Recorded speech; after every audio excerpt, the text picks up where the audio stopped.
Louis Zamperini was a track star who joined the Air Force, survived his plane crashing into the ocean, was lost at sea for 47 days, captured and put in a prisoner of war camp, and tortured for 2 years before finally making it home.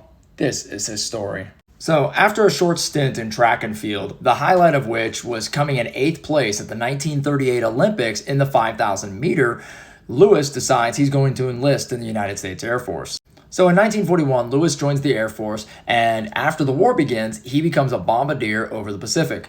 So 2 years later, in 1943, while on a search and rescue mission, the bombardier has a mechanical failure, causing it to crash in the Pacific Ocean. Of the 11 crew members, only 3 survived: himself, a man named Russell Phillips, and another named Francis McNamara. The 3 of them were able to salvage 2 rafts from the wreckage, but they had no food, no water, they were in the middle of the Pacific Ocean, and they were also in enemy territory.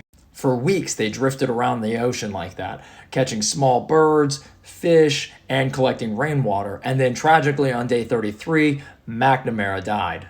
Then on day 47, they washed ashore in the Marshall Islands, and they were immediately captured by Japanese forces. The 2 of them were sent away to different prisoner of war camps, and unfortunately for Louis, he found himself under the control of the infamous prison guard Matsuhiro Watanabe, one of the most brutal war criminals of his era. Louis would then spend 2 years in a prisoner of war camps, being tortured and starved, till eventually the war ended in 1945, when he would be reunited again with Russell Phillips and his family, who had all feared he had been dead. His incredible story became the subject of 3 biographical films: Unbroken in 2014, Unbroken: Path to Redemption in 2018, and Captured by Grace in 2015.